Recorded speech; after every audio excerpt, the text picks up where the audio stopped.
दोस्तों, देश में जिस तरह से माहौल बनाया जा रहा है या बन रहा है, वो देश के लिए खतरा है।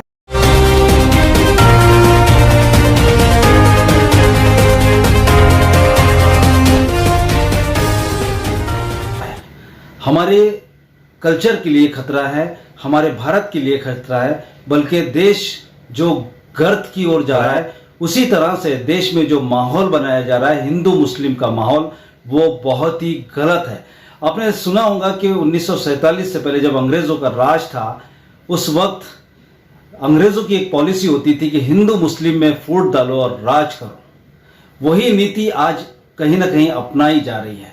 जिस तरह से केरल में हमारे प्रधानमंत्री नरेंद्र मोदी जी ने कहा कि हनुमान जी का नाम लो और बटन दबाओ। अब मैं एक सवाल पूछना चाहता हूं आप सबसे, पूरे हिंदुस्तान के वासियों से पूछना चाहता हूं कि प्रधानमंत्री जो है वो पूरे देश के प्रधानमंत्री है, पूरी प्रजा के मंत्री है, वो हिंदू के भी प्रधानमंत्री है, मुसलमानों के भी प्रधानमंत्री है, दलितों के भी प्रधानमंत्री है, क्रिश्चियनों के भी प्रधानमंत्री है, सारे देशवासियों के प्रधानमंत्री है।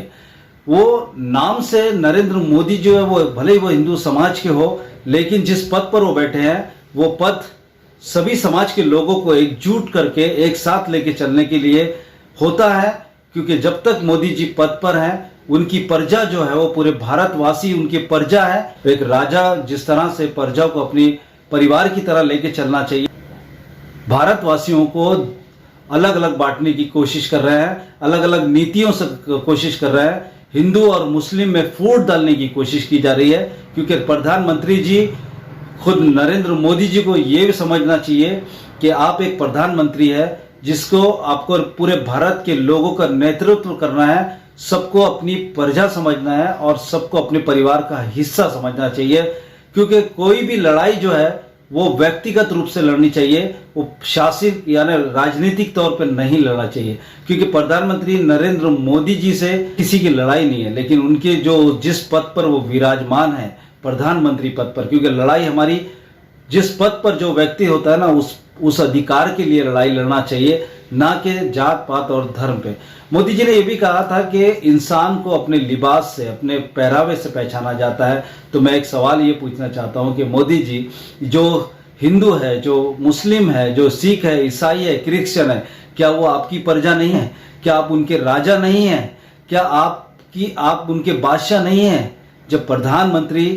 जब आप प्रधानमंत्री है और पूरे भारत का नेतृत्व कर रहे हैं, तो ये भारत की जनता जो है वो आपकी प्रजा है। आपने जात पात और धर्म में नहीं बांटना चाहिए, बल्कि आपने एकजुटता होकर हमारी भारत की जो खूबसूरती है, हिंदू मुस्लिम सिख ईसाई आपस में हम भाई भाई, इस तरह की इस नीति को आपस में एकजुट करके लेके चलना चाहिए। तो आज के इस दौर में ये हो रहा है कि हम अगर देखते हैं कि व्हाट्सएप भी हिंदू और मुसलमान बन गया, फेसबुक भी हिंदू मुसलमान बन गया, इंस्टाग्राम भी हिंदू मुसलमान बन गया। हम अगर इसी तरह से हम देशवासियों को अलग अलग खेमे में बांटते रहें, तो सोचिए कि आने वाले दिनों में, आने वाले वर्षों में हमारा भारत, हमारा ये खूबसूरत देश कहाँ जा रहा है। इसी तरह से हम राजनीति करते रहे, हम धर्म और जात पात को लेकर बैठे रहेंगे और जात पात में अगर हम तोलते रहेंगे, तो आने वाले दिनों में जो भारत है, भारत का जो नाम निकलता है पूरे वर्ल्ड में, वो कहीं ना कहीं मिट्टी में जरूर मिल जाएगा। तो मैं आपसे सभी से रिक्वेस्ट करता हूं कि हम सभी हिंदू मुस्लिम सिख ईसाई, हम सब आपस में हैं, भाई भाई, हम इकट्ठा रहें। राजनीतिक लोगों पर विश्वास ना करें, जो हमें अच्छा लगता है वही करें और हमारे अपने भारत की भलाई के लिए जरूर करें। दोस्तों, राजनेता और राजनीति का कोई धर्म ही नहीं होता है, क्योंकि निस्वार्थ काम करने वाला इंसान, उसको वोट की जरूरत नहीं होती है। लेकिन राजनेता जितने भी लोग होते हैं, जितने भी पार्टियां होती है, ये इनका स्वार्थ होता है। ये अपने स्वार्थ के लिए वो लोगों की मदद करते हैं। लेकिन मैं आपको एक बात और बता देना चाहता हूं कि जो निस्वार्थ काम करते हैं, तो उसी का साथ दे, उसी के साथ अपना काम को अंजाम दे, आपस में भाईचारा बनाए रखें। राजनीतिक लोगों की बातों में आके उनकी लॉलीपॉप में आप ना फंसें, क्योंकि हमें भारत को और सुंदर स्वच्छ बनाना है।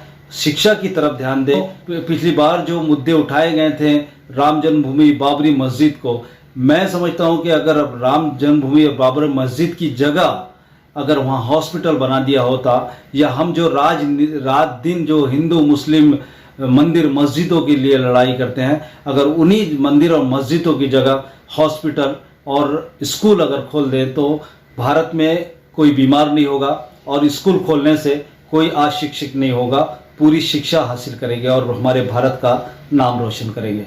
तो आगे भी बने रहिए मेरे साथ और देखते रहिए TNN 24 न्यूज़ रियाज शेख के साथ।